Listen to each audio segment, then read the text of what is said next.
A paz do Senhor! Opa, estão acordados, tá bom, né? Abra sua Bíblia junto comigo no livro do profeta messiânico, capítulo de número 6. De qual livro eu estou falando? Glória, hein? É isso mesmo. Yahu, né? Significa o Senhor é salvação. Esse nome no hebraico. Capítulo de número 6, versículo 1.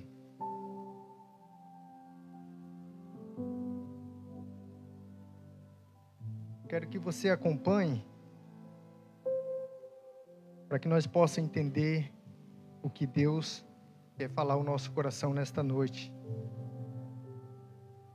No ano em que morreu o rei Uzias, eu vi ao Senhor assentado sobre um alto e sublime trono, e o seu séquito enchia o templo. Eu quero que você repita comigo apenas a parte A do versículo que diz: no ano em que morreu o rei Uzias, eu vi ao Senhor assentado em um alto e sublime trono. Vamos ler? No ano em que morreu o rei Uzias, eu vi ao Senhor assentado em um alto e sublime trono. De novo. No ano em que morreu o rei Uzias, eu vi bem ao Senhor assentado sobre um alto e sublime trono. A minha versão um pouquinho diferente, porque eu estou com a revista corrigida. E ela começa dizendo assim: no ano em que morreu o rei Uzias, eu vi ao Senhor assentado sobre um alto e sublime trono. Nesse versículo, você vai encontrar duas distinções no princípio, à primeira vista. Primeiro, o profeta está dizendo, no ano em que morreu o rei Uzias, ele traz uma informação. Quando ele diz, eu vi ao Senhor assentado sobre um alto e sublime trono, ele traz uma revelação. E é essa revelação que eu quero passar para você, do que expressa o profeta Isaías. Nós estamos falando, irmãos, de pelo menos há 2.700 anos atrás. E eu quero convidar você a vir comigo pelo menos 700 anos antes de Cristo. Imagina que hoje é os dias de Cristo. Eu estou te convidando você a vir há 700 anos antes. Nesse período, a gente sabe muito bem que havia um grande rei em Judá. Não podemos esquecer que, nesse período dos reis, que a Bíblia relata, havia 2 tronos em Israel, na sua totalidade. Uma no reino de Judá, em Jerusalém. O segundo trono era em Samaria, o reino do norte. Porque a gente sabe muito bem que depois de Salomão, o reino de Israel se divide em 2. Porque cada povo, cada parte do sul e parte do norte exige um rei para si. Então o reino se divide. E eu quero falar um pouquinho para você sobre o rei Uzias, nesses dias, da qual ele reinava em Jerusalém, em Judá. E no outro trono, em Samaria, que era a capital do norte, reinava Jeroboão. Uzias, por sua vez, ele é o 10º rei em Israel, em Judá. Então, naqueles dias, a Bíblia vai dizer que o seu pai já velho, e agora o povo exige um rei mais presente. E agora então o povo decide e aceita Uzias como rei em Jerusalém. O menino ainda era pequeno, pastor. Tinha apenas 16 anos de idade. Mas Deus, por sua graça e bondade, começa e levanta o menino para reinar em Jerusalém. Então eu quero abrir um parênteses aqui desde já para dizer para você que muitas pessoas estão dizendo por aí que Deus não usa criança, que Deus não usa menino, que Deus não usa a menina. É mentira. Deus pode usar sim, e Ele quer usar assim como Ele levantou Uzias com 16 anos para governar Judá. E a Bíblia vai dizer que ele crescia em temor a Deus, em obediência aos mandamentos do Senhor. Foi um rei médio, um rei razoável em Judá. Então, ele agora começa a reinar. E a Bíblia diz que o povo começa a gostar desse reinado. E ele então começa a se dedicar ao povo, às famílias, aos mais carentes, aos mais humildes. E ele então, segundo a Bíblia Sagrada, meus irmãos, primeiramente ele equipa o exército de Jerusalém, o exército de Judá, trazendo fabricação de armas, flechas e todos os elementos para a guerra, equipando, estruturando o reino, fazendo couraças, capacete e entre outros artigos de guerra. Então agora o rei tem um exército imponente em Jerusalém. E com isso a Bíblia vai dizer que esse exército começa a conquistar terras, e terras, e terras. E a sua fama chega então até o Egito da época. Então o rei era um rei muito nobre, muito conhecido pela sua artilharia, pela sua defesa de ponta, pelo ataque, pelo exército magnífico. A Bíblia vai dizer também que ele agora, por sua vez, ele começa a investir na agricultura em Jerusalém. Ele começa a trazer irrigação para os desertos de Judá. Ele começa a trazer agora engenharias. Engenheiros começam a trabalhar em pavimentação de avenidas e estradas. E ele começa agora a financiar os pequenos agricultores da época. Então o povo começa a agradar de Uzias, começa a elogiar Uzias, começa a agradecer a Deus pela vida do rei Uzias, porque estava sendo um rei muito bom para eles. E a Bíblia vai dizer que Uzias vai crescendo em estatura, ele vai crescendo na forma econômica, na forma política de governar. Ele começa a reger Jerusalém de uma forma tal que agora outros países, outras cidades inimigas começam a pagar impostos para o rei Uzias nos seus dias. Isso trata-se de imponência, de um rei potente. E também a Bíblia vai dizer que ele começa a fazer negociação com esses reinos.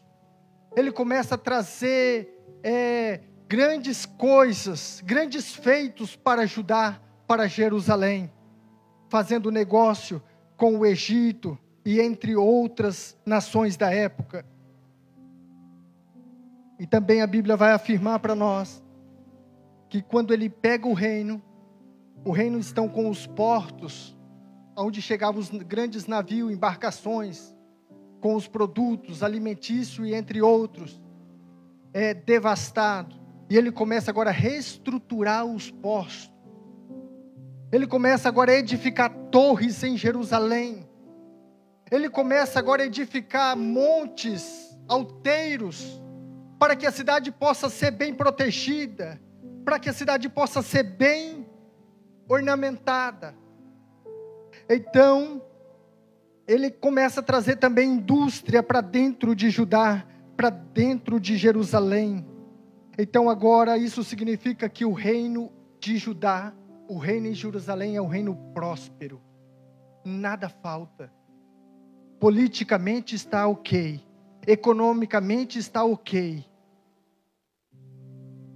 E a parte religiosa também está ok. Então a Bíblia vai afirmar que ele está feliz, que Uzias está orgulhoso de si. O povo também está orgulhoso desse grande rei. E quando ele está no ápice, quando ele está no ápice da sua governância, ele entende que ele pode agora sacrificar no templo.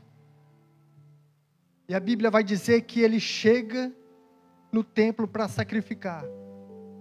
E quando ele está já no santo lugar, onde está o altar do incenso, que apenas o sacerdote poderia oferecer a Deus sacrifício, o sangue ali exposto. Apenas o sacerdote podia fazer isso, porque era da tribo de Arão, era separado para tal. E ele agora chega de uma vez no templo e quer oferecer esse sacrifício ao Senhor. E agora vem o chefe dos sacerdotes dar o grito com Uzias lá na porta do templo e diz: ei, você não pode queimar incenso, porque você é da tribo de Judá. A única tribo que pode oferecer ao Senhor sacrifício é dos levitas, é a tribo de Levi. E Deus, agora nesse momento, ele se retira, porque ele entendeu que ele estava errado. E antes dele sair na porta para fora, ele foi ferido com lepra. A Bíblia vai dizer que colocaram então Uzias numa casa real, porém separada do habitat da sociedade, ter comunicação com os seus conselheiros, conversar com os príncipes, e ele ficou isolado. E vai passando-se o tempo, Uzias governa por 52 anos, e agora ele morre. Ele está morto, foi sepultado junto com os seus pais, com toda a linhagem real que tinha sido mortos anteriores. E agora o texto vai dizer que no ano em que morreu o rei Uzias, sabe por quê? Nós conhecemos a história de Uzias por causa desse versículo de Isaías. Porque, irmãos, Judá, Jerusalém, experimentou grande bonança nos dias de Uzias. Agora o povo estava em luto. Agora Judá estava em luto porque morreu um grande rei em Israel. Um grande rei que era imponente. Um grande rei que tinha status. Um grande rei que valorizava a agricultura, o exército, e o seu povo agora está morto. E parece que eu vejo o profeta Isaías cabisbaixo, triste, melancólico pela morte do rei. E ele começa a dar os primeiros passos na porta do templo, em direção ao lugar santo. E ele começa agora a se inclinar diante do lugar santo. E a Bíblia vai dizer que no ano em que morreu o rei Uzias, o profeta está dizendo: eu vi ao Senhor assentado em um alto e sublime trono.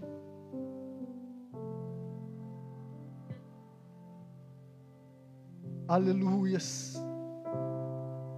Isaías, por muito tempo, sendo contemporâneo de Uzias, do grande rei, ele viu, quem sabe, um grande exército, mas ele não tinha visto ao Senhor. Ele viu uma próspera agricultura em Judá, mas ele não viu ao Senhor. Ele viu as negociações de um grande rei se estender por povos e povos, portanto ele não tinha visto a glória do Senhor.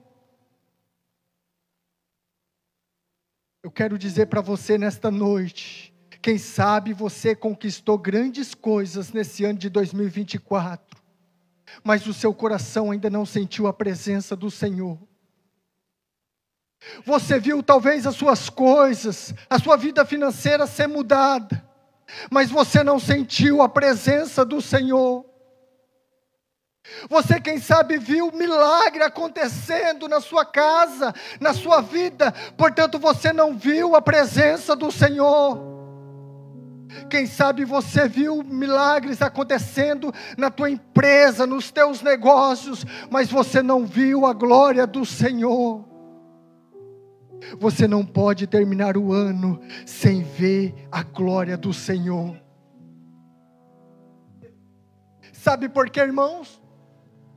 Mesmo no luto, que talvez seja o seu caso, mesmo na prova, talvez seja o seu caso, isso não é impedimento para nós vermos o Senhor Jesus, a sua glória, porque Isaías, no ano de luto, ele pôde ver o Senhor assentado em um alto e sublime trono.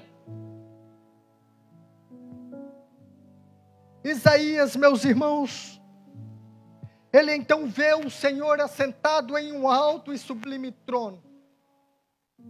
E ele agora faz referência ao Senhor Jesus, ao Senhor Deus aqui, dizendo que o seu séquito enchia o templo. O texto também vai dizer que a presença de Deus era tamanha no templo, que os umbrais das portas se tremeram, porque ele viu literalmente, irmãos, Deus naquele lugar, naquele ano.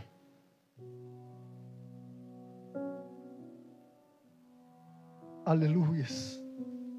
O que me chama a atenção é que Uzias, na sua imponência, no seu reinado, o texto não diz que Isaías em algum momento viu o Senhor, mas na morte de Uzias, ele pôde ver o Senhor assentado em um alto e sublime trono.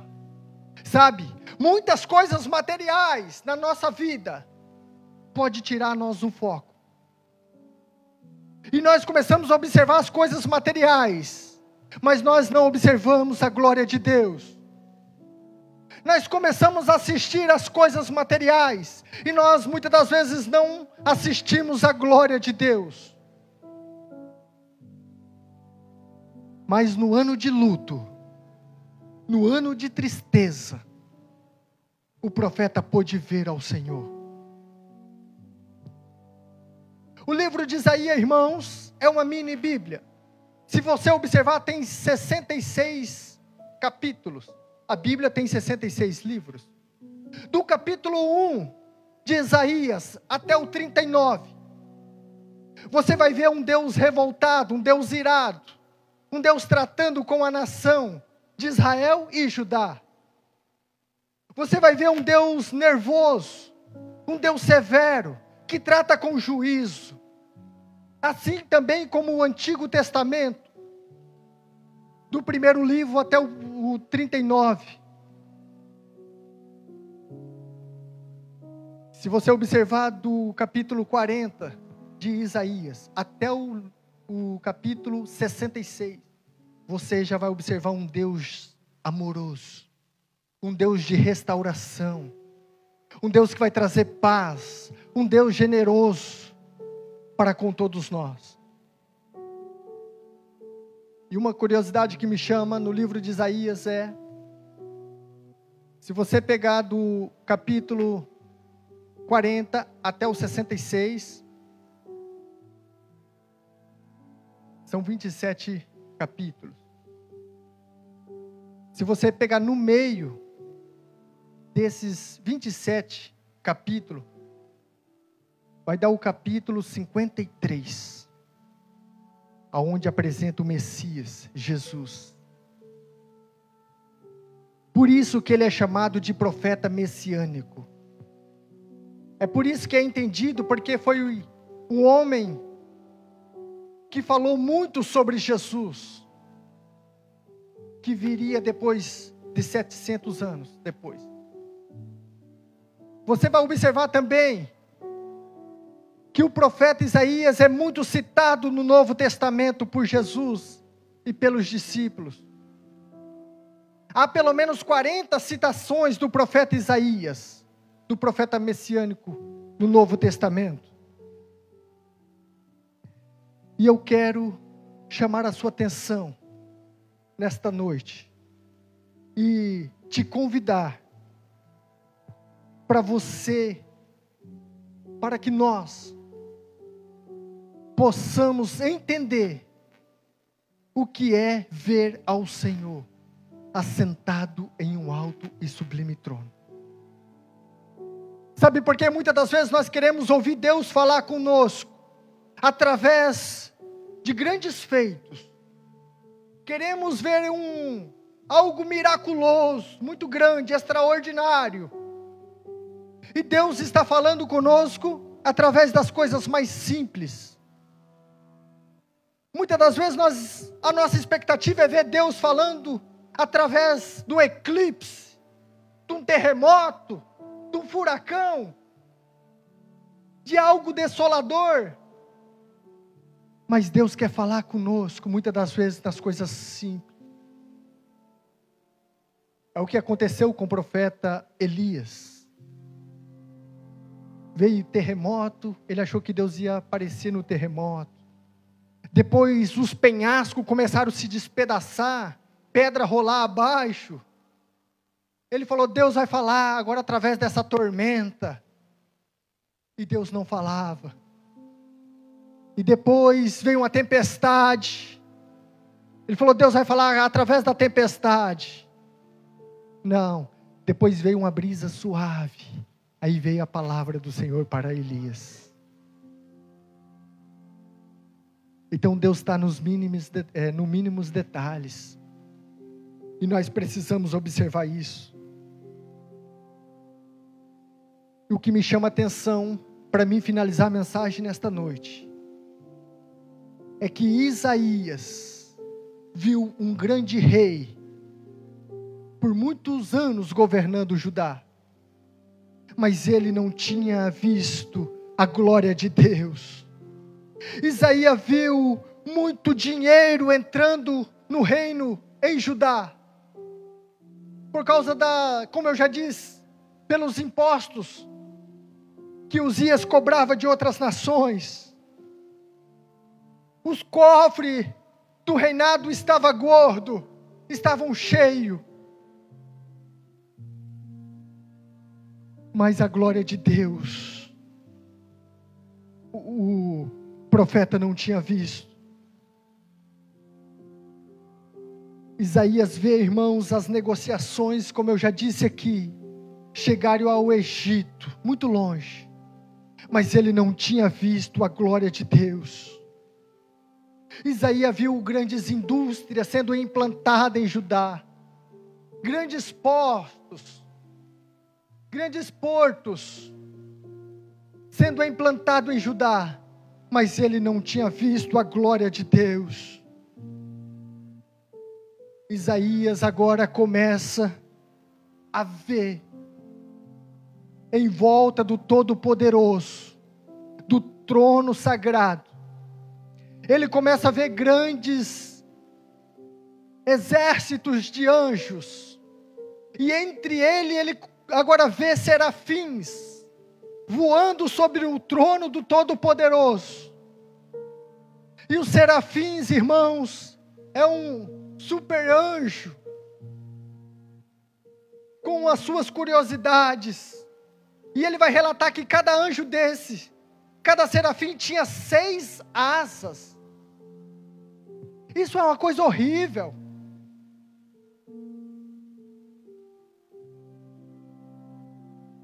E com 2 asas cobria o rosto, por causa da glória do Eterno que era tamanha. Com 2 cobria os pés, e com 2 voavam. E a Bíblia vai dizer que agora ele observa um anjo tirando uma brasa viva do altar do incenso, uma brasa viva do altar. Por quê? Porque o profeta entende que ele não está preparado para evangelizar.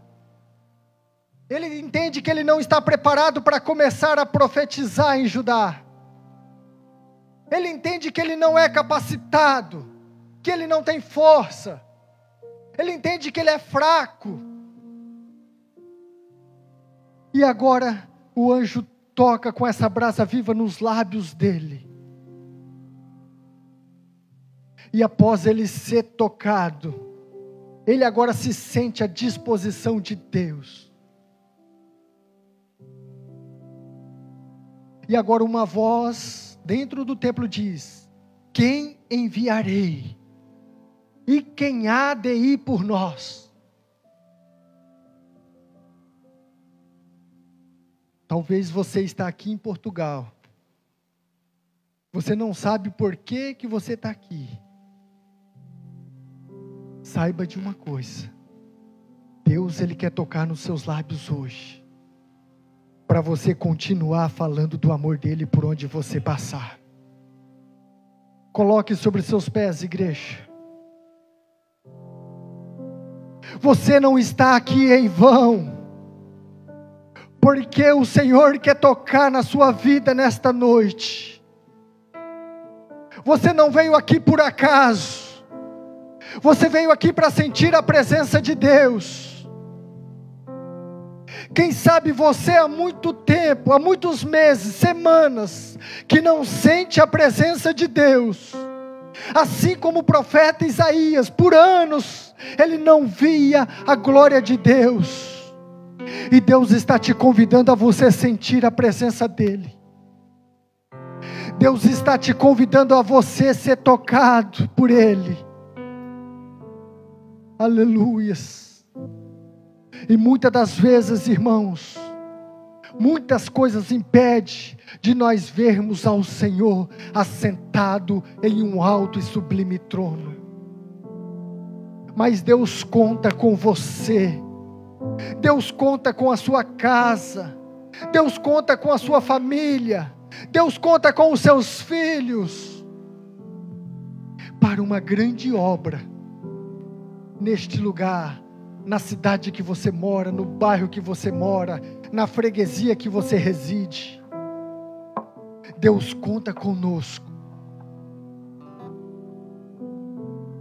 E talvez, como eu já disse, você esteja passando por um momento difícil, assim como Judá, como Jerusalém estava passando. Não é motivo